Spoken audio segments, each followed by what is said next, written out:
Avant que Dieu ne confie une mission à un homme ou à une femme, il les façonne dans le secret des épreuves. Rien n'est gratuit dans le royaume de Dieu, et chaque appel porte en lui un prix à payer. Tu crois peut-être que ton désert signifie l'abandon, mais en réalité, c'est le signe que le ciel est en train de préparer ton élévation. La Bible déclare dans Jacques chapitre 1 verset 12 « Heureux l'homme qui supporte patiemment la tentation, car après avoir été éprouvé, il recevra la couronne de vie que le Seigneur a promise à ceux qui l'aiment. Voilà pourquoi chaque douleur devient un outil entre les mains du Père pour sculpter ton caractère. Si tu comprends que tes épreuves sont une préparation divine, écris en commentaire « Seigneur, je choisis de marcher dans ton appel ». Abonne-toi, aime cette vidéo et reste jusqu'à la fin pour recevoir une prière prophétique. Dans les Écritures, chaque serviteur choisi par Dieu a dû traverser des temps de brisement avant de voir l'accomplissement de son appel. Joseph a été trahi par ses frères et jeté en prison avant de devenir gouverneur en Égypte. Moïse a vécu 40 années dans le désert avant de se tenir devant Pharaon. David a été pourchassé et humilié avant de porter la couronne. Même le Seigneur Jésus a été conduit dans le désert pour être éprouvé avant de commencer son ministère. La parole nous le rappelle dans Deutéronome chapitre 8 verset 2. « Souviens-toi de tout le chemin que l'Éternel ton Dieu t'a fait faire pendant ces 40 années dans le désert, afin de t'humilier et de t'éprouver, pour savoir ce qu'il y avait dans ton cœur. Les épreuves ne sont donc pas une punition, mais une étape indispensable vers la gloire de ton appel. » Maintenant que nous avons compris le fondement biblique de cette vérité, entrons au cœur du message. Avant que Dieu ne t'utilise, il te fera traverser 10 épreuves précises, chacune destinée à façonner ton caractère et à purifier ton cœur. Ces épreuves sont le creuset où l'appel se confirme, où la foi s'affermit et où l'obéissance s'apprend. La première épreuve que tu dois traverser avant que Dieu ne t'utilise est l'épreuve du désert. Ce moment où tout semble sec, où les prières paraissent sans réponse et où le silence de Dieu devient ton unique compagnon. Le désert n'est pas une malédiction, mais un lieu d'apprentissage, où Dieu dépouille l'homme de ses illusions pour l'amener à dépendre uniquement de lui. Regarde Israël. Avant d'entrer dans la terre promise, le peuple a marché 40 années dans le désert afin que leur cœur soit purifié de l'idolâtrie et façonné dans l'obéissance. Jésus lui-même, avant d'entrer dans la puissance de son ministère, a été conduit par l'Esprit au désert pour être tenté par le diable. Le désert est donc la preuve que Dieu te considère digne de formation. Dans ce lieu, il brise ton orgueil, il met à nu tes faiblesses et il révèle les zones de ton cœur que tu refuses souvent de voir. Tu apprends à vivre sans appui humain, sans applaudissements et parfois même sans compréhension de ton entourage. Mais c'est précisément dans ce dépouillement que tu découvres que sa grâce suffit. Le désert n'a jamais pour but de t'écraser, mais de t'équiper. Chaque jour d'attente, chaque prière qui semble se perdre dans le silence, chaque porte fermée devient un instrument de Dieu pour fortifier ta persévérance et affiner ton écoute spirituelle. Car ceux qui veulent porter du fruit doivent d'abord apprendre à être enracinés dans le silence et la solitude. Le désert est la salle d'entraînement des élus. Ce que tu vis n'est pas un abandon, mais une préparation, car sans désert, ton appel serait fragile et ta foi superficielle. Voilà pourquoi, lorsque tu passes par cette épreuve, ne te décourage pas. Souviens-toi que dans le désert, Dieu est plus proche qu'il n'y paraît. C'est là qu'il parle, c'est là qu'il sculpte ton caractère. Et c'est là qu'il fait de toi un instrument capable de porter son feu devant les nations. La deuxième épreuve que tu dois traverser avant que Dieu ne t'utilise est l'épreuve de l'injustice. Ce moment où tu es accusé à tort, rejeté sans raison, ou humilié par ceux que tu as pourtant servis avec sincérité. L'injustice est l'un des outils les plus puissants que Dieu permet, car elle révèle la disposition véritable de ton cœur. Joseph en est l'exemple parfait. Vendu par ses frères, faussement accusé par la femme de Potiphar et jeté en prison, il aurait pu céder à l'amertume. Pourtant, il a choisi de rester fidèle à Dieu, et c'est dans ce chemin d'injustice qu'il a été élevé au rang de gouverneur. L'injustice n'est pas une fin, elle est une transition. Elle t'apprend à ne pas rechercher la validation des hommes, mais celle de ton Père céleste. Elle expose ton orgueil caché, ton désir d'être reconnu et tes attentes envers les autres. Elle t'oblige à remettre ton droit entre les mains de Dieu, lui qui juge avec équité. Souviens-toi que Jésus lui-même a été condamné alors qu'il était innocent. Il n'a pas cherché à se défendre devant Pilate, car son silence était une arme plus forte que 1000 arguments. Quand tu fais face à l'injustice, 2 chemins s'ouvrent devant toi, celui de l'amertume, qui t'enferme dans la rancune, et celui du pardon, qui ouvre la porte à ton élévation. Dieu te permet de traverser cette épreuve, non pas pour t'humilier en vain, mais pour t'apprendre à rester droit lorsque tout s'effondre autour de toi. C'est dans l'injustice que naît la véritable intégrité, car personne ne peut la fabriquer. Elle devient une marque céleste sur ton âme, un sceau qui témoigne que tu ne seras pas corrompu par le pouvoir une fois élevé. L'injustice prépare ton cœur à régner sans orgueil, à servir sans recherche de gloire et à aimer même ceux qui t'ont blessé. Si tu comprends cela, tu verras que chaque injustice est en réalité une prophétie de promotion, car là où les hommes te rejettent, Dieu est en train de t'ouvrir une porte que personne ne pourra fermer. La 3e épreuve que tu dois traverser avant que Dieu ne t'utilise est l'épreuve de la solitude. Il y a des moments où Dieu lui-même éloigne certaines personnes de ta vie, où les voix qui t'entouraient se taisent et où tu te sens comme abandonné au milieu de la nuit. Cette solitude n'est pas un signe de rejet, mais une étape nécessaire pour apprendre à reconnaître la voix de Dieu sans confusion. Moïse a passé de longues années dans la solitude du désert avant de rencontrer le buisson ardent. David a connu l'isolement des pâturages, seul avec ses brebis et son instrument, avant de devenir roi. Même Jésus se retirait souvent seul pour prier, car l'isolement volontaire ouvre les portes de la communion intime avec le Père. Dans la solitude, Dieu enseigne à ton cœur la discipline, il t'éloigne des distractions et il t'apprend à trouver ta joie uniquement en lui. Beaucoup cherchent à combler leur vide en multipliant les relations, mais celui qui veut porter le fardeau de l'appel doit accepter de marcher parfois seul. Car c'est dans le silence de la solitude que naissent les plus grandes révélations. Cette épreuve est douloureuse, car elle met à nu la peur de l'abandon et le désir de reconnaissance. Mais Dieu l'utilise pour briser ta dépendance aux hommes et t'enraciner dans sa présence. La solitude devient une école où tu découvres que tu n'es jamais vraiment seul, car celui qui t'appelle marche à tes côtés. Plus tu acceptes cette épreuve, plus ton âme se fortifie et ton oreille spirituelle devient fine pour discerner sa voix dans la foule. La solitude n'est pas une punition mais un privilège, car elle distingue ceux qui sont appelés à porter un manteau particulier.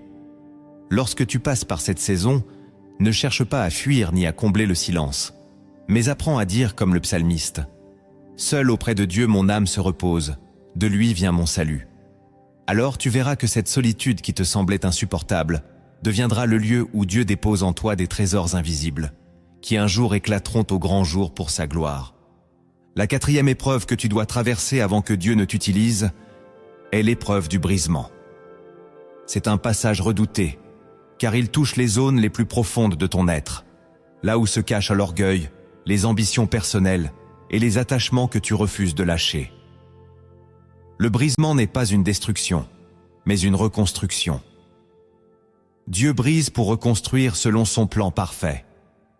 Comme l'argile dans les mains du potier, tu es placé sur le tour, et chaque fissure de ton caractère est mise en lumière. David a été brisé après sa faute avec Bathsheba, et c'est dans son repentir qu'il a retrouvé la vraie intimité avec Dieu, déclarant dans le psaume 51 : « Le sacrifice agréable à Dieu, c'est un esprit brisé. Ô Dieu, tu ne dédaignes pas un cœur brisé et contrit. » Le brisement est donc une bénédiction déguisée. Il t'arrache à tes sécurités charnelles et à tes illusions de contrôle. Il t'oblige à reconnaître que sans Dieu, tu n'es rien et tu ne peux rien. C'est douloureux car Dieu enlève parfois des relations, des projets ou des rêves que tu croyais indispensables. Mais en réalité, il nettoie ton cœur pour y déposer son dessein pur. Le brisement t'apprend à dépendre de sa grâce et non de tes propres forces. C'est une école où tes prières deviennent vraies, où tes larmes deviennent une offrande et où ton adoration jaillit non plus d'un confort, mais d'une profondeur nouvelle.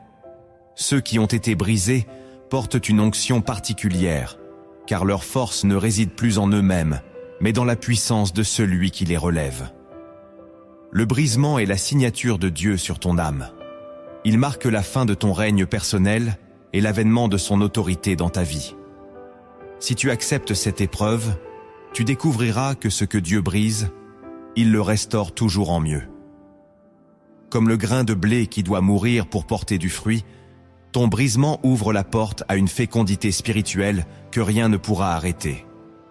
Ainsi, ne crains pas cette étape, car c'est par elle que tu seras rendu apte à porter un appel véritable.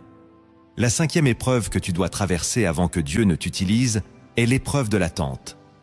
Peu de choses sont plus difficiles que d'attendre une promesse sans voir aucun signe d'accomplissement. Pourtant, l'attente est l'un des instruments privilégiés de Dieu pour façonner la patience, la persévérance et la confiance. Abraham a attendu 25 années avant de voir naître Isaac, l'enfant de la promesse. Joseph a passé de longues années en prison avant de connaître l'élévation. Même les disciples ont dû attendre le jour de la Pentecôte pour recevoir la puissance du Saint-Esprit. L'attente est une école où ton cœur est testé. Vas-tu abandonner ta foi ou continuer à croire malgré l'absence de preuves visibles?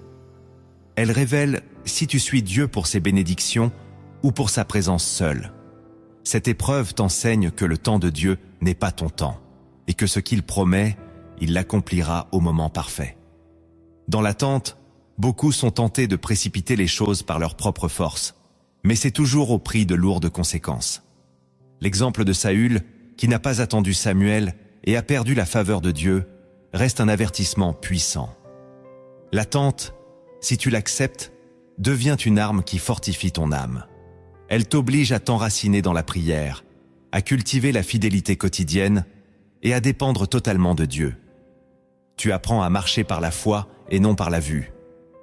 Cette épreuve peut être longue, mais elle est précieuse, car elle produit en toi une endurance spirituelle qui fera de toi un pilier stable dans le royaume.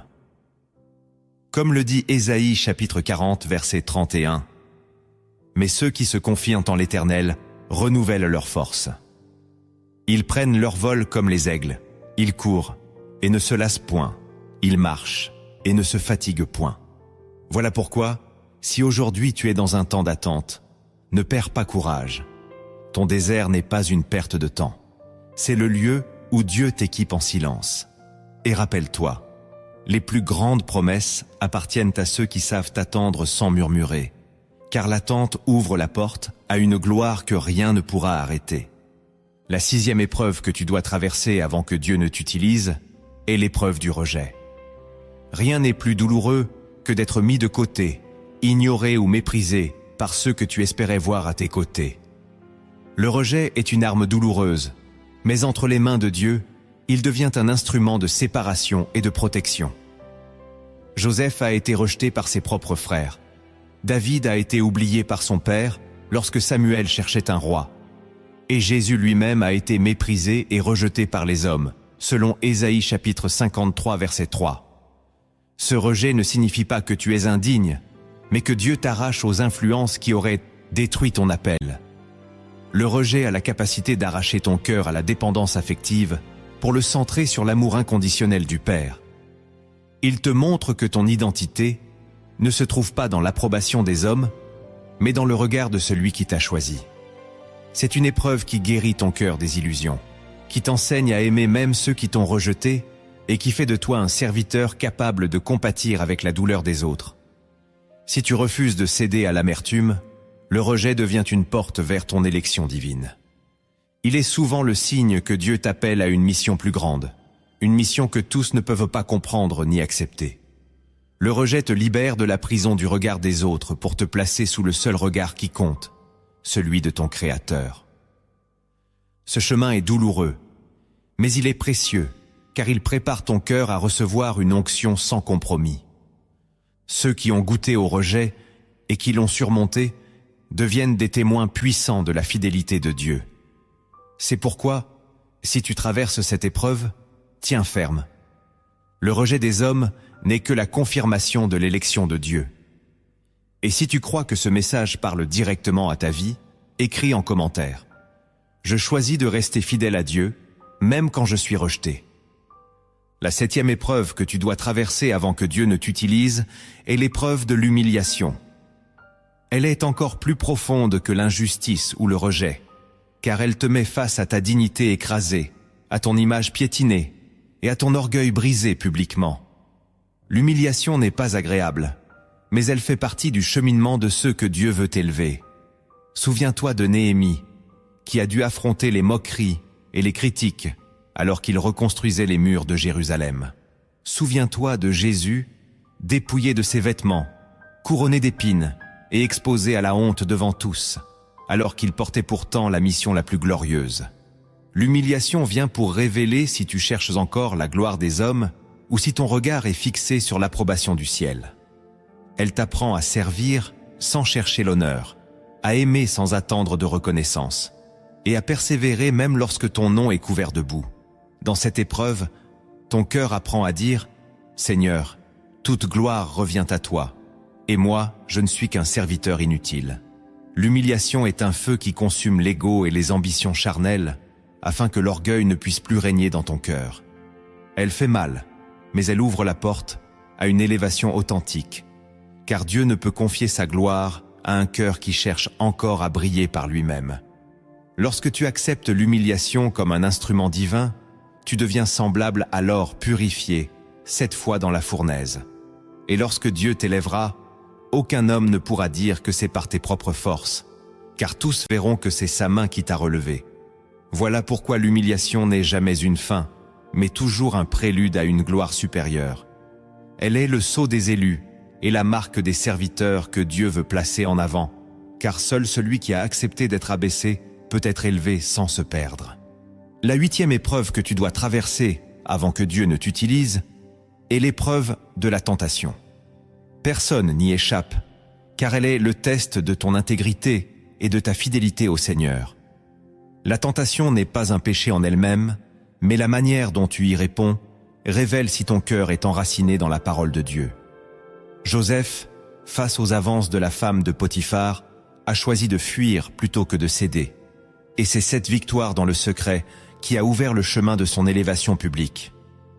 Jésus lui-même a été tenté au désert, mais il a résisté en déclarant « Il est écrit ». Ce modèle nous montre que la tentation est un passage incontournable, même pour les élus. Elle vient tester ta maîtrise de soi, ton amour de la vérité et ton attachement à Dieu. La tentation met en lumière tes faiblesses, afin que tu apprennes à les remettre entre les mains de celui qui fortifie.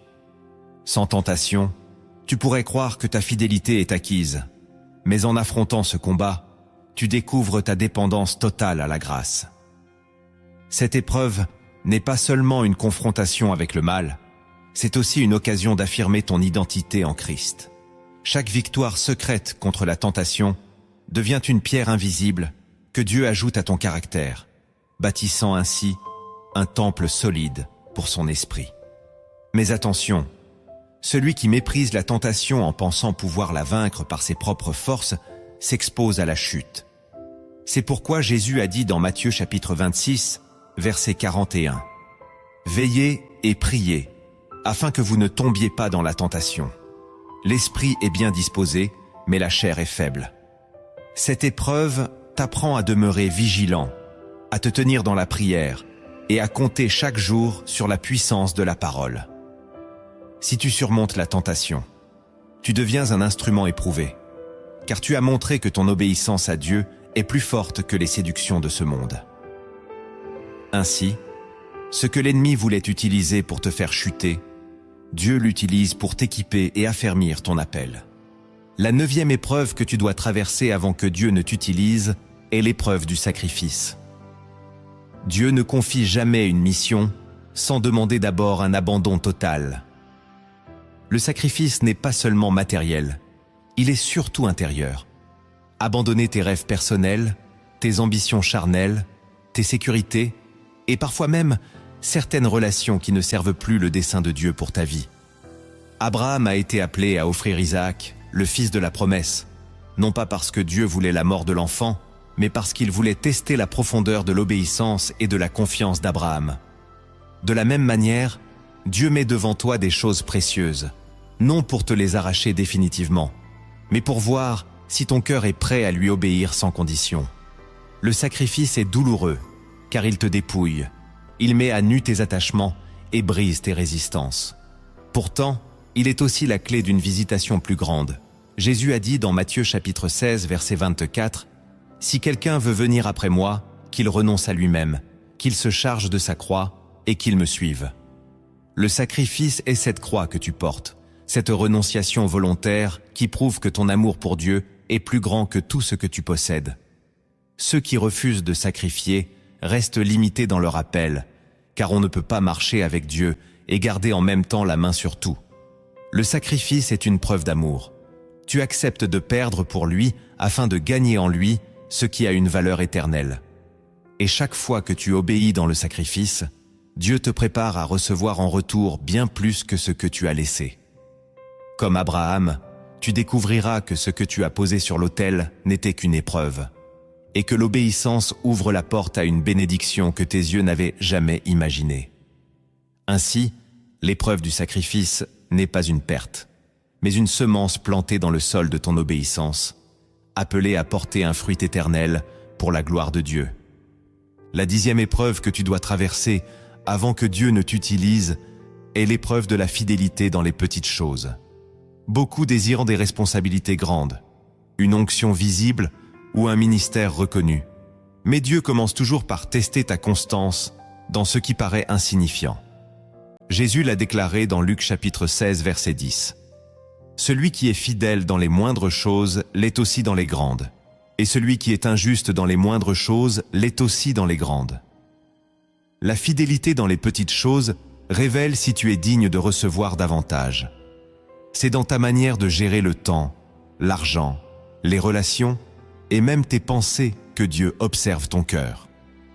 Si tu pries seulement quand tu en ressens le besoin, si tu obéis seulement quand cela t'arrange, si tu sers seulement quand il y a des regards, alors tu n'as pas encore franchi cette épreuve.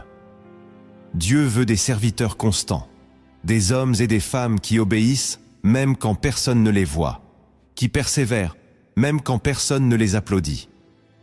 La fidélité se mesure dans le secret, dans ses choix quotidiens, qui semblent invisibles aux yeux des hommes, mais qui crient fort aux oreilles du ciel. Cette épreuve est souvent négligée, mais elle est fondamentale, car elle construit ton caractère.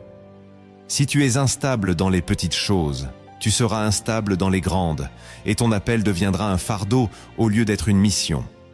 Mais si tu persistes, Dieu peut bâtir sur toi une œuvre durable. La fidélité dans le peu est l'assurance que tu seras fidèle dans l'abondance. C'est dans le quotidien, dans la prière régulière, dans le service discret, dans la générosité silencieuse que Dieu te prépare à porter une charge plus grande. Chaque geste d'obéissance est une pierre invisible ajoutée à l'autel de ton appel. Et lorsque le moment viendra, le Seigneur te confiera des choses qui dépassent ton imagination, car tu auras prouvé ton cœur. L'épreuve de la fidélité n'est donc pas une étape secondaire. Elle est la clé qui ouvre la porte de l'onction véritable. Celui qui la surmonte peut porter le poids de l'appel sans chanceler, car il a appris à être constant dans l'ombre avant d'être exposé à la lumière. Après avoir découvert ces 10 épreuves que Dieu utilise pour façonner ceux qui l'appellent, il est temps d'aller plus en profondeur. Car derrière ces épreuves se cachent des vérités spirituelles que peu discernent. Ce sont des révélations cachées des Écritures, capables d'ouvrir tes yeux sur la dimension invisible de ton appel et de transformer ton regard.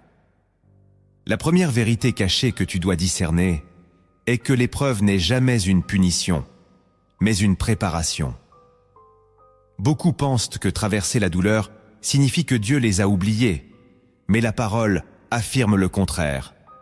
Dans Hébreux chapitre 12, verset 11, il est écrit « Il est vrai que tout châtiment semble d'abord un sujet de tristesse et non de joie. mais il produit plus tard, pour ceux qui ont été ainsi exercés, un fruit paisible de justice. Cette vérité est fondamentale, car elle transforme ton regard. Lorsque tu crois que l'épreuve est une punition, tu résistes, tu murmures, et tu perds de vue la main de Dieu. Mais lorsque tu comprends qu'elle est une préparation, tu apprends à coopérer avec le Saint-Esprit même dans la douleur.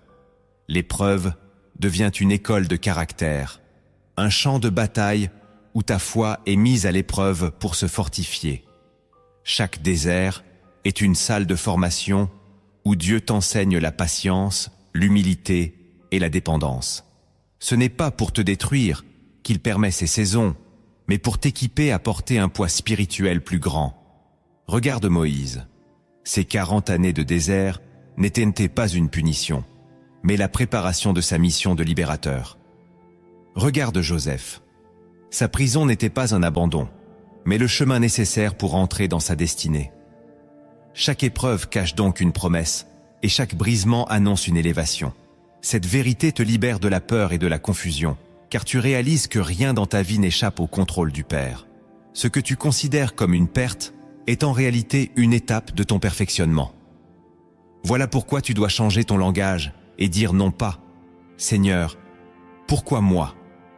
mais plutôt « Seigneur, rends-moi apte à apprendre ce que tu veux m'enseigner. » C'est en adoptant cette perspective que l'épreuve cesse d'être une pierre d'achoppement et devient un tremplin vers ton appel. Alors la douleur se transforme en témoignage, et les blessures deviennent des cicatrices glorieuses, preuve visible de la fidélité de Dieu dans ton cheminement. La deuxième vérité cachée que tu dois comprendre est que l'épreuve agit comme un miroir spirituel qui révèle l'état réel de ton cœur. Beaucoup disent « aimer Dieu », mais c'est dans la pression que se manifeste la véritable profondeur de leur foi. Jésus a déclaré dans Luc chapitre 6, verset 45 « L'homme bon tire de bonnes choses du bon trésor de son cœur, et le méchant tire de mauvaises choses de son mauvais trésor, car c'est de l'abondance du cœur que la bouche parle. » Cette parole nous montre que les circonstances ne créent pas ton caractère, elles le révèlent. Lorsque tout va bien, il est facile de chanter, de prier et de proclamer sa foi. Mais quand la douleur frappe, quand l'injustice s'abat, quand le silence de Dieu semble peser, c'est là que ton cœur est mis à nu. Ce que tu dis, ce que tu choisis et ce que tu portes alors démontre où en est réellement ta marche avec Dieu. L'épreuve ne vient pas pour t'humilier, mais pour que toi-même tu vois les zones de ton âme qui ont besoin d'être purifiées. Elle révèle si tu es encore esclave de la peur, de l'amertume ou de l'orgueil. Elle montre si tu es capable de pardonner quand tu es blessé, de persévérer quand tu es découragé et d'adorer quand tu ne comprends pas. Cette vérité est libératrice, car elle t'empêche de vivre dans l'illusion spirituelle. Elle t'oblige à être vrai devant Dieu, à cesser de porter des masques religieux et à te laisser transformer en profondeur. Chaque parole prononcée au cœur de la tempête devient une révélation de ce que tu crois vraiment. L'épreuve est donc un miroir qui ne ment pas. Elle ne te condamne pas, mais elle t'invite à te laisser travailler par le Saint-Esprit. Si tu découvres en toi des réactions mauvaises, ne désespère pas, confesse-les et demande à Dieu de les transformer. Si au contraire, tu trouves en toi une persévérance et une paix surnaturelle, alors rends gloire à Dieu, car cela prouve que son esprit agit déjà puissamment en toi. Cette vérité cachée est essentielle, car elle montre que l'épreuve n'est pas seulement une étape extérieure, mais un révélateur intérieur qui prépare ton cœur à devenir un temple solide pour la gloire de Dieu. La troisième vérité cachée que tu dois saisir est que chaque épreuve cache une porte vers une nouvelle dimension de ton appel. Les hommes considèrent souvent les difficultés comme des fins tragiques, mais dans le plan divin, elles sont toujours des transitions. L'exemple de Job est éloquent. Après avoir tout perdu, sa santé, ses biens et même le soutien de ses proches, il a découvert une révélation plus profonde de Dieu et a reçu le double de ce qu'il possédait. Joseph, enchaîné et oublié en prison, a vu ses chaînes devenir le chemin vers le trône d'Égypte. Même la croix de Jésus, signe apparent de défaite, était en réalité la porte d'entrée de la rédemption universelle. Cette vérité montre que l'épreuve n'est jamais la fin de l'histoire. Elle est une étape qui prépare ton passage vers un niveau supérieur de grâce, d'onction et de responsabilité. Mais cette porte est invisible pour les yeux charnels. Seule la foi te permet de discerner qu'au-delà de la douleur se cache une gloire à venir. Paul l'a affirmé dans Romains chapitre 8, verset 18. « J'estime que les souffrances du temps présent ne sauraient être comparées à la gloire à venir qui sera révélée pour nous. Chaque fois que tu traverses un feu, rappelle-toi que tu es en train d'être façonné pour porter quelque chose de plus grand. Cette vérité t'empêche de désespérer au milieu des combats, car tu sais que l'histoire ne s'arrête pas à tes larmes. L'épreuve devient ainsi un passage, comme une vallée obscure qui conduit vers des sommets spirituels. Mais pour franchir cette porte, il faut de la persévérance, de l'humilité et une foi qui refuse de céder. Si tu abandonnes, tu restes au seuil. Mais si tu persistes, tu entres dans une saison nouvelle que rien ne pourra te ravir. Voilà pourquoi tu dois regarder ton épreuve avec des yeux différents. Elle est le vestibule de ton élévation, l'étape qui confirme ton élection. Chaque combat cache une couronne, chaque désert prépare une terre promise, et chaque croix conduit à une résurrection. Ainsi, au lieu de craindre l'épreuve, apprends à discerner la porte qu'elle t'ouvre, car elle est la clé de ton prochain niveau spirituel. La quatrième vérité cachée que tu dois comprendre est que l'épreuve est le lieu où Dieu forge ton obéissance. Il est facile d'obéir quand tout est favorable, mais la véritable obéissance se mesure dans la douleur et l'incompréhension. Abraham en est l'exemple parfait. Dieu lui demande d'offrir Isaac, son fils unique, celui qu'il avait attendu des années. Cet ordre semblait contredire la promesse, mais Abraham a choisi d'obéir jusqu'au bout. Et c'est dans cette obéissance radicale qu'il est devenu le père de la foi. L'épreuve agit comme un feu qui consume les résistances intérieures et qui révèle si tu suis Dieu pour ce qu'il donne ou pour ce qu'il est. Beaucoup veulent l'appel, mais refusent la discipline qui l'accompagne. Pourtant, sans obéissance éprouvée, il n'y a pas de véritable élévation spirituelle.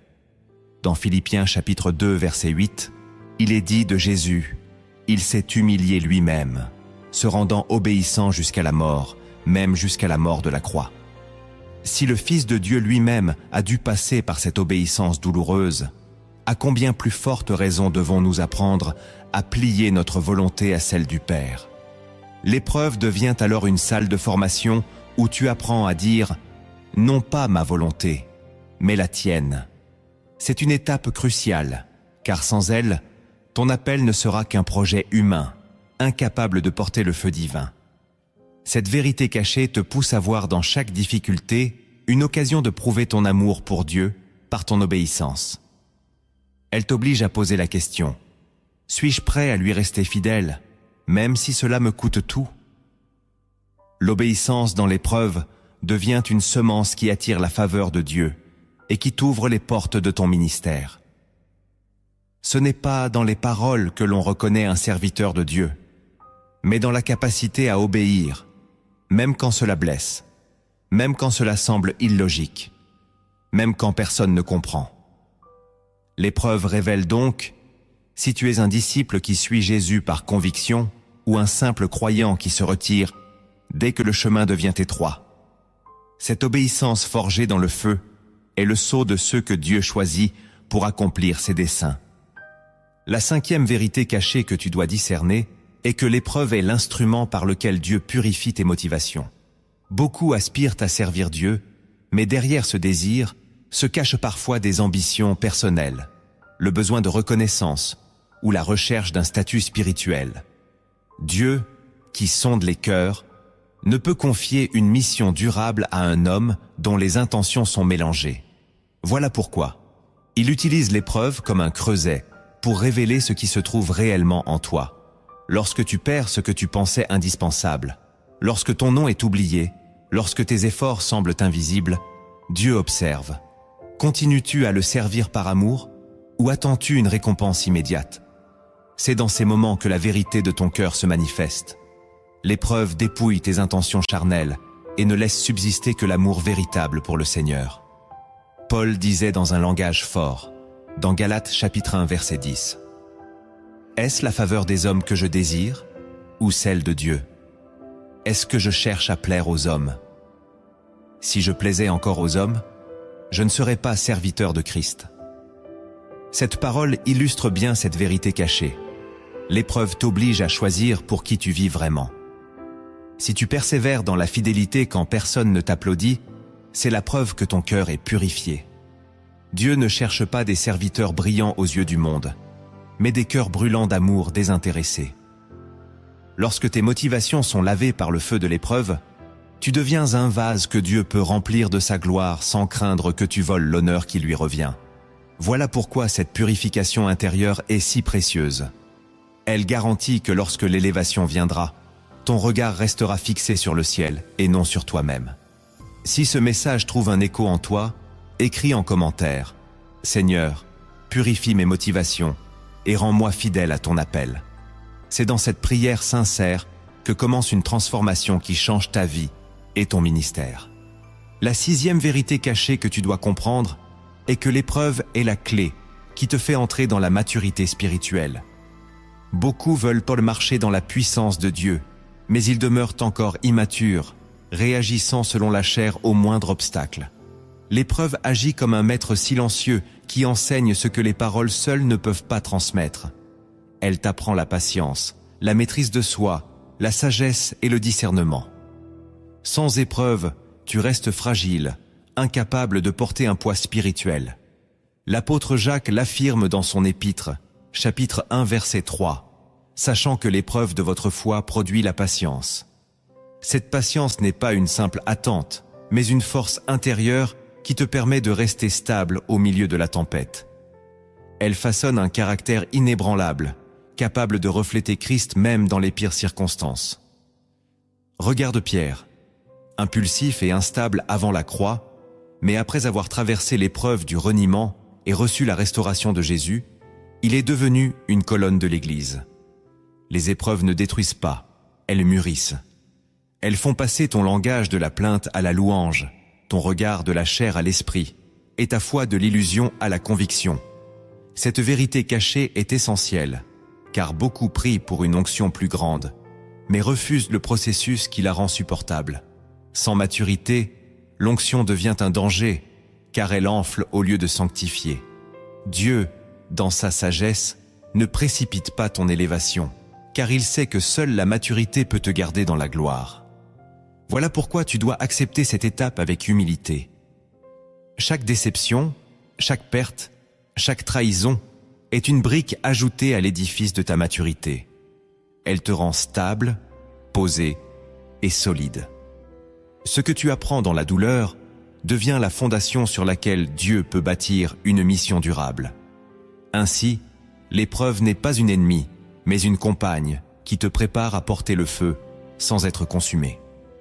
Celui qui comprend cette vérité cesse de fuir les difficultés et les embrasse comme un passage obligé vers la stature spirituelle que Dieu désire. La 7e vérité cachée que tu dois recevoir est que l'épreuve ouvre tes yeux sur la fidélité de Dieu. Quand tout va bien, il est facile de croire que Dieu est présent, mais c'est dans le feu de la souffrance que tu découvres sa fidélité d'une manière intime et profonde. Daniel et ses compagnons jetés dans la fournaise ardente en sont la preuve. Ce n'est pas avant, ni après, mais dans la fournaise qu'ils ont vu la présence tangible de celui qui ressemblait au Fils de Dieu marcher avec eux. De même, Paul et Silas, emprisonnés à Philippe, ont découvert la puissance de la louange au milieu de leur chaîne, et Dieu a ouvert les portes de leur prison. Cette vérité cachée montre que l'épreuve n'est pas l'endroit où Dieu s'éloigne, mais le lieu où il se révèle avec plus de clarté. Quand tu n'as plus d'appui humain, plus de ressources visibles, tu apprends à voir sa main invisible qui soutient et console. C'est souvent dans la nuit la plus obscure que sa lumière brille le plus fort. Cette vérité transforme ton regard, car tu comprends que tu n'es jamais vraiment seul. Même si tu ne le sens pas toujours, Dieu est présent dans chaque bataille, et c'est dans ces moments qu'il écrit les témoignages les plus puissants de ta vie. L'épreuve devient donc un autel où tu expérimentes sa fidélité, non pas par les paroles des autres, mais par ton vécu personnel. Ce que tu traverses devient un témoignage que personne ne peut t'enlever, une preuve vivante que Dieu ne t'abandonne jamais. L'épreuve te permet de connaître non pas seulement le Dieu des promesses, mais le Dieu de la présence. Voilà pourquoi il est écrit dans Deutéronome chapitre 31 verset 6. « Fortifiez-vous et ayez du courage. Ne craignez point et ne soyez point effrayés devant eux, car l'Éternel, ton Dieu, marche lui-même avec toi. Il ne te délaissera point, il ne t'abandonnera point. » Cette vérité cachée est une ancre pour ton âme. Dans l'épreuve, Dieu est là, fidèle, constant et immuable. La 8e vérité cachée que tu dois comprendre est que l'épreuve t'apprend à combattre non pas avec tes forces humaines, mais avec les armes spirituelles que Dieu met à ta disposition. Trop de croyants s'épuisent à chercher des solutions charnelles à des combats spirituels et finissent par sombrer dans le découragement. Mais la parole déclare dans 2 Corinthiens chapitre 10 verset 4 « Les armes avec lesquelles nous combattons ne sont pas charnelles, mais elles sont puissantes par la vertu de Dieu pour renverser des forteresses. » Cette vérité révèle que l'épreuve n'est pas un simple obstacle, mais une école de guerre spirituelle. Quand tu es acculé et que tu réalises que tes stratégies humaines ne suffisent de plus, tu apprends à te tenir dans la prière fervente, à jeûner avec persévérance et à proclamer les promesses de Dieu avec autorité. L'épreuve t'amène à comprendre que la victoire ne vient pas de tes capacités, mais de ta dépendance totale au Seigneur. Regarde David face à Goliath. Il n'a pas compté sur une armure humaine, mais sur la puissance du nom de l'Éternel. L'épreuve place sur ton chemin des géants, non pour t'écraser, mais pour t'apprendre à manier la fronde spirituelle que Dieu a mise entre tes mains. Chaque difficulté devient une opportunité de découvrir une arme nouvelle. La prière de foi, la louange au milieu de la douleur, la méditation constante de la parole. Sans ces combats, tu resterais vulnérable, mais grâce à eux, tu deviens un soldat aguerri. Cette vérité est cruciale, car elle brise l'illusion que tu peux servir Dieu sans lutte. La marche chrétienne est un champ de bataille, et chaque appel attire des résistances. Mais ces résistances ne sont pas là pour te détruire, elles sont là pour t'entraîner. Quand tu apprends à combattre avec les armes spirituelles, tu deviens inarrêtable, car rien, ni personne, ne peut résister à la puissance de Dieu manifestée à travers toi. Voilà pourquoi tu ne dois pas craindre l'épreuve, mais l'embrasser comme un entraînement céleste. Elle est la preuve que tu es enrôlé dans l'armée du Seigneur et que bientôt, tes mains seront capables de renverser les forteresses pour sa gloire. La 9e vérité cachée que tu dois comprendre est que l'épreuve est le lieu où Dieu élargit ta capacité spirituelle. Sans pression, ton cœur reste étroit et limité, mais sous le poids des épreuves, Dieu creuse en toi des profondeurs nouvelles pour y déposer des trésors plus grands. L'apôtre Paul en a fait l'expérience lorsqu'il écrivit dans 2 Corinthiens chapitre 4 versets 8 et 9. « Nous sommes pressés de toute manière, mais non réduits à l'extrémité, dans la détresse, mais non dans le désespoir, persécutés, mais non abandonnés, abattus, mais non perdus. » Ces paroles révèlent une vérité puissante. C'est précisément parce que Paul a été écrasé par l'épreuve que sa capacité à porter la gloire de Dieu a été multipliée. Cette vérité cachée montre que les épreuves ne sont pas venues pour réduire ta vie, mais pour l'élargir. Chaque pression que tu subis crée en toi un espace supplémentaire pour recevoir davantage de grâce, de sagesse et de force spirituelle. Comme une outre qui doit être étirée avant de recevoir le vin nouveau, ton cœur doit être travaillé pour porter une onction nouvelle. Plus tu es éprouvé, plus ta capacité à compatir, à comprendre et à servir les autres augmente. Sans ces expériences douloureuses, tu resterais limité dans ta compassion et dans ta vision. Mais l'épreuve ouvre ton cœur aux réalités que tu n'avais jamais perçues auparavant. Elle t'élargit pour que tu puisses devenir un canal par lequel Dieu répand sa bénédiction. C'est pourquoi ceux qui ont traversé de grandes épreuves deviennent souvent des instruments puissants, car ils parlent non seulement par la théorie, mais par une expérience imprégnée de larmes et de foi. Cette vérité est libératrice, car elle te permet de voir que ton brisement n'est pas un rétrécissement, mais une extension. Dieu t'élargit afin que tu puisses porter non seulement ton fardeau, mais aussi celui des autres. Alors, au lieu de voir l'épreuve comme une perte, comprends-la comme un travail divin qui agrandit ta capacité à servir et à manifester la gloire de Dieu dans une mesure que tu n'aurais jamais imaginée. La 10e vérité cachée que tu dois comprendre est que l'épreuve prépare toujours une gloire future plus grande que la douleur présente. Rien de ce que tu traverses n'est inutile aux yeux de Dieu. Chaque larme, chaque combat, chaque perte est enregistrée dans le ciel et sera transformée en témoignage et en récompense. L'apôtre Pierre écrit dans 1 Pierre chapitre 5 verset 10 « Le Dieu de toute grâce, qui vous a appelé en Jésus-Christ à sa gloire éternelle, après que vous aurez souffert un peu de temps, vous perfectionnera lui-même, vous affermira, vous fortifiera, vous rendra inébranlable. » Cette parole est une promesse sûre. La souffrance n'est jamais la fin, mais le prélude à une manifestation de gloire. Dieu ne permet pas l'épreuve pour t'écraser, mais pour établir en toi une solidité qui te rendra inébranlable face aux tempêtes à venir. Chaque saison difficile devient ainsi un investissement éternel. La gloire qui t'attend n'est pas seulement pour le ciel, elle commence déjà sur la terre par l'autorité spirituelle que tu acquiers et l'impact que tu portes autour de toi. Les hommes verront en toi non pas une personne qui a eu une vie facile, mais un témoin qui a traversé le feu et qui en est ressorti affermi. La gloire future n'efface pas la douleur, mais elle la transfigure. Elle donne un sens à ce qui semblait absurde et fait éclater la fidélité de Dieu. Cette vérité cachée te permet de garder l'espérance même quand tout paraît sombre. Elle te rappelle que rien n'est perdu, que chaque bataille annonce une victoire et que chaque croix prépare une résurrection. Ce que tu supportes aujourd'hui est en réalité une prophétie de ce que tu porteras demain. Ainsi, l'épreuve n'est pas la fin de ton histoire. Elle est le chapitre qui introduit la gloire.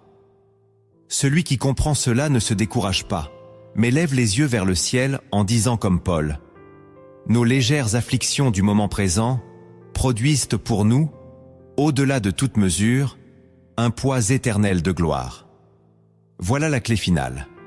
L'épreuve n'a pas le dernier mot. C'est la gloire qui scelle ton appel. Après avoir découvert les épreuves et les vérités cachées qui s'y trouvent, il est temps d'apprendre comment les appliquer dans ta marche quotidienne. Car la connaissance seule ne suffit pas, elle doit devenir transformation. Ces actes concrets, si tu les pratiques avec foi, rendront ton appel solide et ton esprit inébranlable face à toutes les tempêtes. Le premier acte que tu dois poser pour entrer dans cette transformation spirituelle est de choisir chaque jour la prière comme ton premier refuge et non comme ta dernière option. Beaucoup se tournent vers Dieu uniquement lorsque tout s'écroule, mais le véritable disciple apprend à faire de la prière le souffle même de son existence. L'épreuve ne disparaît pas parce que tu pries, mais ton cœur change radicalement quand tu apprends à demeurer dans la présence de Dieu. La prière ouvre tes yeux sur la perspective du ciel. Elle te donne une paix que rien d'autre ne peut t'offrir, et elle te rappelle que tu n'es jamais seul dans la bataille. Jésus lui-même se retirait souvent pour prier avant de prendre des décisions importantes ou d'affronter des épreuves. Dans Luc chapitre 5 verset 16, il est écrit « Et lui, il se retirait dans les déserts et priait. Si le Fils de Dieu, parfait et sans péché, a eu besoin de se réfugier régulièrement dans la prière, combien plus toi dois-tu en faire une discipline quotidienne ? Poser cet acte de prière constante, c'est accepter que tes forces sont limitées et que tu dépends de la puissance du Saint-Esprit. Cela te permet de transformer chaque épreuve en un autel où tu cherches la face de Dieu au lieu de céder à la peur. C'est aussi dans la prière que tu reçois des instructions claires, que tu discernes les attaques de l'ennemi et que tu trouves le courage de persévérer. Plus tu persistes, plus ta vie devient imprégnée de sa présence. La prière devient alors ton armure, ton abri et ton arme. Ce premier acte de transformation est simple, mais il est puissant. Commence et termine chaque journée en ouvrant ton cœur à Dieu. Même dans les moments de fatigue ou de doute, garde cette habitude vivante. Tu découvriras que prier sans cesse n'est pas un poids, mais une source inépuisable de force, de joie et de direction pour ton appel. Le deuxième acte que tu dois poser pour entrer dans la transformation spirituelle est d'apprendre à méditer quotidiennement la parole de Dieu jusqu'à ce qu'elle devienne une partie de toi. Beaucoup lisent la Bible comme un simple livre, mais seuls ceux qui s'en nourrissent chaque jour voient que leur esprit et leur caractère se renouveler. La méditation n'est pas une lecture rapide ni une obligation religieuse. Elle est un dialogue vivant avec Dieu à travers ses Écritures. Le Seigneur l'a rappelé à Josué lorsqu'il lui a confié la lourde mission de conduire le peuple. Que ce livre de la loi ne s'éloigne point de ta bouche. Médite-le jour et nuit pour agir fidèlement selon tout ce qui y est écrit. Car c'est alors que tu auras du succès dans tes entreprises. C'est alors que tu réussiras. Josué chapitre 1 verset 8. Ce commandement n'était pas une suggestion, mais une clé de succès et de force spirituelle. La méditation te permet de graver les vérités divines dans ton cœur jusqu'à ce qu'elles orientent tes pensées, tes choix et tes réactions dans l'épreuve. Quand l'ennemi viendra te tenter, ce ne sera pas ta logique qui le vaincra, mais la parole inscrite en toi. Jésus, face à Satan au désert, n'a pas argumenté avec des idées humaines. Il a simplement déclaré « Il est écrit ». Méditer, c'est donc apprendre à remplir ton esprit de la vérité pour que chaque mensonge soit immédiatement repoussé. C'est aussi laisser le Saint-Esprit t'enseigner personnellement et transformer ton caractère par des vérités profondes. Cet acte demande de la discipline. Choisir un temps fixe, relire un passage plusieurs fois, prier sur ce que tu as lu et chercher comment l'appliquer concrètement à ta journée. Avec le temps, tu verras que la parole deviendra une lampe pour tes pas et une lumière sur ton sentier. La méditation quotidienne construit des fondations solides que rien ne peut ébranler. Elle t'ancre dans la vérité et te rend résistant face aux attaques et aux séductions du monde. En posant cet acte chaque jour, tu n'es plus simplement un croyant qui écoute, mais un disciple qui bâtit sa vie sur le roc. Et Jésus a promis que les tempêtes ne peuvent renverser une maison fondée sur le roc de sa parole. Le troisième acte que tu dois poser pour entrer dans la transformation spirituelle est de cultiver l'obéissance immédiate à la voix de Dieu. L'obéissance partielle ou retardée est en réalité une désobéissance, car elle démontre que tu fais encore passer ta volonté avant celle du Père. Dieu ne cherche pas des serviteurs remplis uniquement de connaissances ou de bonnes intentions. Il cherche des cœurs prêts à répondre sans hésiter quand il parle. Regarde Abraham. Lorsqu'il reçut l'ordre de quitter sa patrie et d'aller vers un pays inconnu, il partit sans savoir où il allait. Cette obéissance rapide fut la clé de son alliance avec Dieu. Regarde Pierre. À la simple parole de Jésus, il a laissé ses filets pour le suivre. Chaque fois que tu obéis immédiatement, tu ouvres la porte à une visitation divine qui transforme ta vie. Mais quand tu tergiverses, tu laisses la peur, l'orgueil ou le raisonnement humain éteindre l'élan de l'esprit. Dans Deutéronome chapitre 5 verset 33, il est écrit « Marchez dans toute la voie que l'Éternel, votre Dieu, vous a prescrite, afin que vous viviez, que vous soyez heureux et que vous prolongiez vos jours dans le pays dont vous aurez la possession. » L'obéissance n'est donc pas une option, elle est le chemin de la vie et de la bénédiction. Cet acte te demande d'apprendre à reconnaître la voix de Dieu, à discerner ses directives et à les exécuter même quand elles te paraissent étranges ou difficiles. Dieu peut te demander de pardonner à quelqu'un qui t'a profondément blessé, de renoncer à un projet qui te tenait à cœur ou de semer dans un domaine où tu te sens faible. Chaque fois, ta réaction prouve où est ton cœur. L'obéissance immédiate produit en toi une liberté intérieure, car tu cesses de discuter avec Dieu et tu commences à marcher dans une confiance absolue.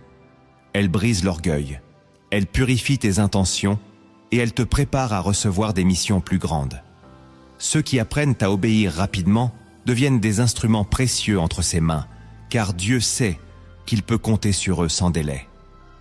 En cultivant cette habitude, tu passes de simples croyants à véritables disciples, aptes à porter le poids de ton appel sans compromis. Le quatrième acte que tu dois poser pour entrer dans la transformation spirituelle est de pratiquer le pardon comme une discipline quotidienne et non comme une émotion passagère. Rien ne freine davantage la croissance spirituelle qu'un cœur rempli de rancune, car le pardon est la respiration même de l'âme chrétienne. Jésus l'a enseigné clairement dans Matthieu chapitre 6, versets 14 et 15. « Si vous pardonnez aux hommes leurs offenses, votre Père céleste vous pardonnera aussi. Mais si vous ne pardonnez pas aux hommes, votre Père ne vous pardonnera pas non plus vos offenses. » Le pardon n'est pas une option, il est une nécessité absolue pour marcher dans la liberté de l'esprit.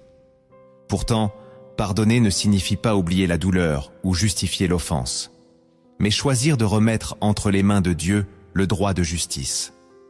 C'est un acte de foi qui dit « Seigneur, je crois que tu es le seul juste juge. » Pardonner brise les chaînes invisibles qui te lient à ton offenseur et ouvre ton cœur à la guérison divine. Beaucoup échouent à vivre leur appel parce qu'ils portent en eux des blessures non guéries, et l'amertume devient une racine qui empoisonne toutes leurs relations. Le pardon est l'arme que Dieu t'a donnée pour couper ces racines et libérer ton cœur. Regarde Joseph. Après toutes les injustices subies, il aurait pu se venger de ses frères, mais il a choisi de pardonner et d'embrasser son appel de sauveur pour sa famille. Regarde Jésus. Cloué à la croix, il a prié pour ceux qui le crucifiaient en disant « Père, pardonne-leur, car ils ne savent ce qu'ils font. » Chaque fois que tu pardonnes, tu t'élèves au-dessus de la blessure et tu choisis de refléter le cœur de ton maître. Pardonner est parfois un combat, mais c'est un acte qui brise les chaînes du passé et ouvre les portes du futur. Cet acte de transformation spirituelle fait de toi un canal de grâce, car tu deviens capable d'aimer même ceux qui t'ont blessé. Et c'est là que ton appel prend une dimension plus grande, car le monde a besoin de témoins qui reflètent l'amour de Christ non seulement en parole, mais en acte. Le cinquième acte que tu dois poser pour entrer dans la transformation spirituelle est d'apprendre à persévérer malgré l'épreuve, en refusant de céder au découragement. La persévérance n'est pas une simple endurance passive. Elle est une force spirituelle qui choisit de continuer à marcher même lorsque les circonstances crient le contraire. Jésus a dit dans Matthieu chapitre 10, verset 22, « Vous serez haïs de tous à cause de mon nom, mais celui qui persévérera jusqu'à la fin sera sauvé. » Cette promesse montre que la persévérance est la clé de la victoire finale. Beaucoup commencent leur marche avec enthousiasme, mais abandonnent quand vient la tempête. Pourtant, ceux qui demeurent fidèles découvrent que la bénédiction se trouve toujours de l'autre côté de la douleur. La persévérance est ce qui a gardé Noé bâtissant son arche pendant des décennies, malgré les moqueries. Elle est ce qui a poussé Paul à continuer à prêcher, malgré les prisons et les persécutions. Elle est ce qui a soutenu Jésus lui-même, allant jusqu'à la croix pour accomplir l'œuvre du salut. Persévérer, c'est refuser de définir ta vie par l'épreuve présente, et choisir de croire que la promesse de Dieu est plus forte que la douleur du moment. Cet acte de transformation spirituelle te forme à rester stable, à ne pas abandonner au milieu du chemin et à faire confiance au timing parfait de Dieu. Persévérer, ce n'est pas nier la difficulté, c'est décider de croire malgré tout. Cette force ne vient pas de toi, elle vient de l'Esprit de Dieu en toi, qui te rappelle que tu n'es jamais seul dans la bataille. Plus tu persistes, plus ton caractère se fortifie et plus ta foi devient inébranlable. Voilà pourquoi, si tu veux entrer pleinement dans ton appel, tu dois développer une persévérance surnaturelle qui dit « Même si je ne vois rien, je continue à marcher ». Et si tu crois que ce message te parle aujourd'hui, écris en commentaire « Je choisis de persévérer malgré toutes les épreuves ». Car c'est cette décision de persévérer qui fera de toi un véritable témoin de la fidélité de Dieu. Le sixième acte que tu dois poser pour entrer dans la transformation spirituelle est de cultiver l'humilité dans chacune de tes victoires, comme dans chacun de tes échecs. L'humilité n'est pas une faiblesse. Elle est la clé qui attire la faveur de Dieu. La parole déclare dans Jacques chapitre 4 verset 6, Dieu résiste aux orgueilleux, mais il fait grâce aux humbles. Cette vérité montre que même si tu pries, jeûnes et travailles dur, sans humilité, tu ne peux pas garder la main de Dieu sur ta vie. L'humilité commence par reconnaître que tout ce que tu as et tout ce que tu accomplis vient de lui et non de tes propres forces. Elle t'empêche de t'enorgueillir lorsque Dieu t'élève, et elle t'empêche aussi de sombrer dans le désespoir quand tu tombes. C'est dans l'humilité que tu trouves la capacité de demander pardon, d'apprendre des autres et de rester enseignable, même après des années de marche avec Dieu. Regarde Moïse. Malgré son appel glorieux, il était qualifié d'homme le plus humble sur la terre, et c'est cette disposition de cœur qui a fait de lui un instrument puissant entre les mains de Dieu. L'humilité se manifeste aussi dans ta manière de servir. Elle consiste à accepter des tâches simples et discrètes sans chercher à être vu ou reconnu. Jésus lui-même, le roi des rois, a lavé les pieds de ses disciples pour leur montrer que la vraie grandeur se trouve dans le service humble.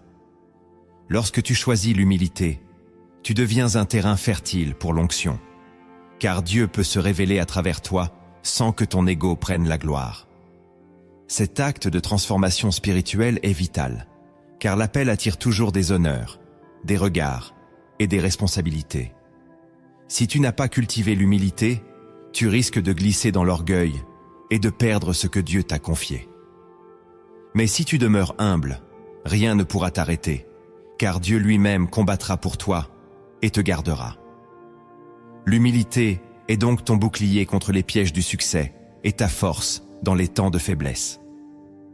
Elle te garde centré sur Christ et te rend capable de supporter le poids de ton appel avec un cœur pur.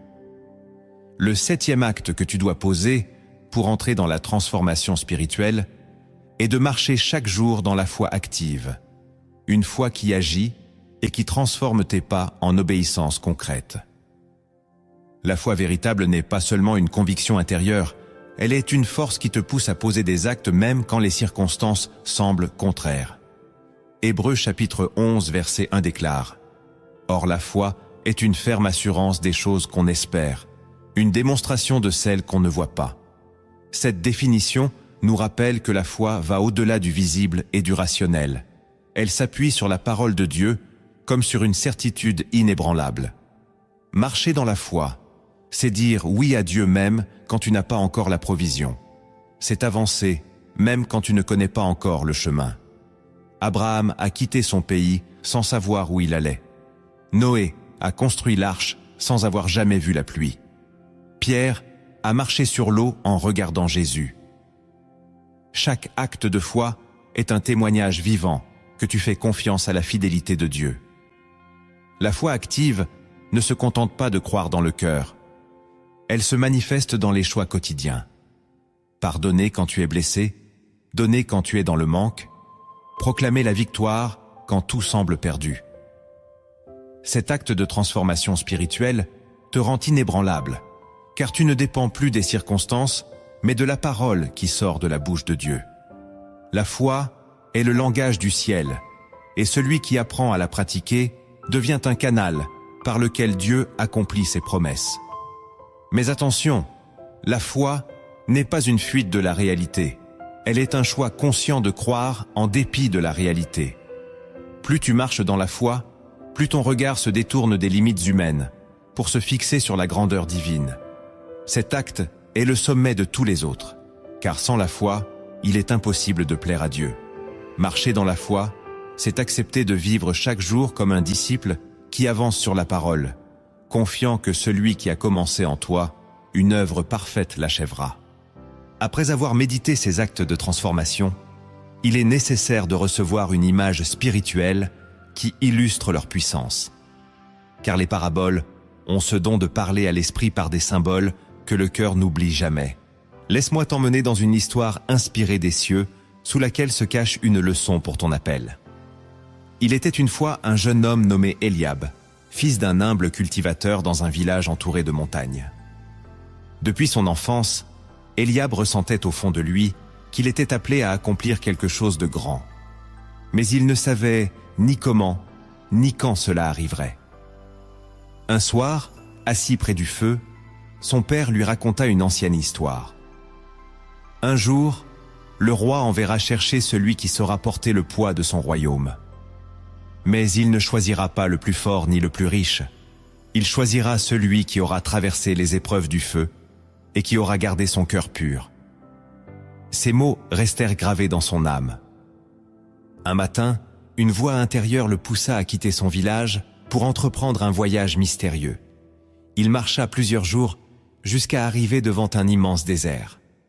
Là, il entendit une voix lui dire « Si tu veux être choisi, traverse ce désert sans détourner tes yeux de la lumière. » La chaleur était accablante, ses provisions s'épuisaient, et chaque pas semblait plus difficile que le précédent. Mais Eliab apprit à prier, à chanter au milieu du silence et à continuer à avancer. Il découvrit que même dans le vide, Dieu était présent. Après le désert, il arriva à une cité étrangère où il fut accusé à tort d'avoir volé un bijou. Jeté en prison, il connut l'injustice et l'humiliation. Pourtant, il choisit de pardonner à ses accusateurs et de garder confiance. Dans la cellule, il partageait son pain avec les autres prisonniers et priait pour eux. Beaucoup trouvèrent la paix à ses côtés. L'épreuve de l'injustice devint une occasion de manifester la grâce. Lorsqu'il fut libéré, il continua sa route et parvint à une vallée sombre où il se retrouva totalement seul. Personne ne l'accompagnait et une grande peur s'abattit sur lui. Mais dans cette solitude, il apprit à écouter la voix de Dieu. Chaque nuit, en contemplant les étoiles, il recevait des visions et des paroles qui fortifiaient sa foi. Finalement, il arriva au sommet d'une haute montagne où un trône resplendissant de lumière l'attendait. Le roi apparut et lui dit « Eliab, tu as traversé le désert, supporté l'injustice, goûté à la solitude, et pourtant tu es resté fidèle. Tu as prié, pardonné, persévéré et marché dans la foi. Tu es prêt à porter mon royaume. » À ce moment, Eliab comprit que chaque douleur, chaque larme et chaque perte avaient été des préparations. Rien n'avait été vain, car tout l'avait conduit à ce jour. La leçon de cette parabole est claire. Celui qui accepte de passer par les épreuves avec un cœur pur est celui que Dieu choisit pour porter son appel. Les tests ne sont pas là pour te détruire, mais pour te préparer. Comme Eliab, si tu demeures fidèle au milieu du feu, tu découvriras que la gloire de Dieu t'attend au sommet. Bien-aimé, tu viens de contempler la profondeur du prix de l'appel. Tu as vu que personne ne peut être utilisé par Dieu sans passer par le désert, l'injustice, la solitude, le brisement, l'attente et tant d'autres chemins douloureux. Mais tu as aussi découvert que ces épreuves sont des bénédictions déguisées, car elles sont la preuve que tu es choisi. Tu as appris que chaque souffrance porte en elle une promesse, que chaque combat ouvre une porte vers une gloire nouvelle, et que chaque larme est comptée par le Père. C'est dans ces moments que ton caractère est forgé, que ta foi est affermie et que ton obéissance devient réelle. Tu as compris que les vérités cachées révèlent le cœur de Dieu et que les actes concrets, comme la prière, la méditation de la parole, le pardon ou la persévérance, sont les clés pour transformer ces épreuves en victoire. Maintenant, il ne s'agit pas seulement d'écouter, mais de vivre ces réalités chaque jour. Car Dieu cherche des hommes et des femmes qui ne fuient pas le feu, mais qui l'embrassent comme un chemin vers leur appel. Avant d'élever cette prière sur ta vie, je t'invite à t'unir à cette œuvre spirituelle. Abonne-toi à cette chaîne, aime cette vidéo et partage-la, afin que d'autres reçoivent aussi cette lumière. Écris en commentaire ton engagement à marcher dans l'appel de Dieu, même au prix de l'épreuve. Ta parole écrite sera une déclaration de foi et un témoignage puissant. Et maintenant, laisse ton cœur s'ouvrir et reçois cette prière prophétique qui scellera en toi la grâce et la force nécessaires pour accomplir ton appel. Seigneur Tout-Puissant, Père éternel, je t'élève en ce moment la vie de ton enfant qui écoute cette prière. Tu connais ses combats, ses blessures, ses peurs et ses espoirs. Rien ne t'est caché, ni ses larmes versées dans le secret, ni ses questions restées sans réponse. Aujourd'hui, Je t'invite à venir visiter son cœur avec une puissance nouvelle. Viens, Seigneur, avec ton feu qui purifie et ta paix qui rassure. Mets ta main sur sa vie et révèle-lui que ses épreuves ne sont pas un signe d'abandon, mais la preuve d'un appel précieux. Père, je prie pour sa santé. Que tout organe malade reçoive ton souffle de guérison. Que toute cellule soit restaurée par la puissance du sang de Jésus. Là où les médecins disent qu'il n'y a pas d'espoir, viens manifester ton miracle, afin que son corps devienne le témoignage vivant de ta fidélité. Guéris les blessures visibles et invisibles, Seigneur, et donne-lui de retrouver des forces comme l'aigle qui renouvelle sa jeunesse. Je prie aussi pour ses finances. Là où l'ennemi a volé, rétablis. Là où les portes sont restées fermées, ouvre des chemins nouveaux. Donne-lui la sagesse de bien gérer les ressources, la discipline de semer avec fidélité et la foi de croire que tu es le Dieu qui pourvoit. Que les dettes soient annulées, que les opportunités surgissent et que ton enfant expérimente la prospérité qui vient de ton royaume. Seigneur, je t'élève sa famille. Tu connais les tensions, les incompréhensions, les divisions qui parfois brisent les foyers. Viens restaurer l'amour, la paix et l'unité. Ramène le mari ou la femme qui s'est éloigné, dis. Guéris les enfants blessés, relève les parents fatigués. Fais de chaque maison une demeure où ton nom est invoqué et glorifié. Que là où régnaient les cris, on entende à nouveau la louange et la joie. Je prie aussi pour ses projets. Seigneur, éclaire son intelligence, dirige ses pas et inspire ses décisions. Que chaque plan soit soumis à ta volonté et que tout ce qui ne vient pas de toi soit écarté. Ouvre des portes de grâce dans les études, dans le travail, dans le ministère. Mets autour de lui les bonnes personnes, enlève les mauvaises influences et aligne sa destinée avec ton plan parfait. Seigneur, je prie pour son âme. Là où il y a de la culpabilité, viens apporter le pardon. Là où il y a de la honte, viens restaurer l'honneur. Là où il y a de la peur, viens déposer ton amour parfait qui bannit toute crainte. Remplis son esprit de ta paix qui surpasse toute intelligence et donne-lui la certitude qu'il est ton enfant bien-aimé. Je prie pour sa vie spirituelle. Augmente en lui le désir de prier, de méditer ta parole et de marcher dans l'obéissance. Éloigne de lui toute distraction, toute tentation et toute faiblesse qui pourrait éteindre ton feu. Donne-lui d'aimer le jeûne, d'aimer la communion avec le Saint-Esprit et de rechercher chaque jour ta présence plus que toute autre chose. Seigneur, je prie aussi pour ses combats cachés. Tu sais ces pensées qu'il n'ose pas dire, ces fardeaux qu'il n'avoue pas, ces péchés qu'il enchaîne encore. Brise les chaînes, détruis les forteresses et donne-lui la liberté en Christ. Là où l'ennemi l'accusait, proclame ton pardon. Là où il tombait, relève-le. Et là où il doutait, remplis-le d'une foi nouvelle. Père, je t'élève sa destinée. Ne permets pas que ces épreuves l'éloignent de toi, mais fais-en des tremplins vers sa mission. Rappelle-lui chaque jour que son désert n'est pas sa tombe, mais son école. Apprends-lui à voir les injustices comme des occasions de pardon, la solitude comme un lieu d'intimité, le brisement comme une préparation à la gloire. Transforme chaque douleur en témoignage et fais de sa vie un autel où ton nom est élevé. Je proclame sur lui la bénédiction d'Abraham, la sagesse de Salomon, la foi de Daniel, le zèle de Paul et l'amour de Jésus-Christ. Que son chemin soit éclairé par ta lumière, que ses pas soient affermis par ta main, et que son cœur reste toujours fidèle à ton appel. Seigneur, scelle en lui le courage de persévérer jusqu'au bout, afin qu'un jour il entende cette parole. Bon et fidèle serviteur, entre dans la joie de ton maître. Je prie aussi pour sa nation, son peuple, son environnement. Que là où règne la corruption, la pauvreté et la violence, ton enfant devienne une lumière qui brille. Utilise-le comme un instrument de paix, un canal de justice et un témoin de ton amour. Que sa vie influence des générations et qu'à travers lui, beaucoup trouvent le chemin du salut. Enfin, Seigneur, je t'élève cette prière comme une semence. Qu'elle pénètre son âme, qu'elle restaure son cœur, qu'elle renouvelle sa foi. Qu'elle soit pour lui une force dans la nuit, une consolation dans la douleur et une source d'espérance dans ses combats. Je crois que tu es fidèle pour accomplir tout ce que tu as commencé. Et je déclare que rien, ni la maladie, ni la pauvreté, ni les attaques de l'ennemi, ne pourra arrêter ton plan pour sa vie.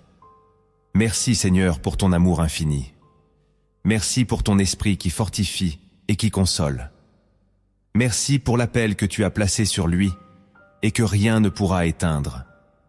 Reçois toute la gloire, l'honneur et la louange, aujourd'hui et à jamais, au nom de Jésus-Christ, ton Fils bien-aimé. Amen.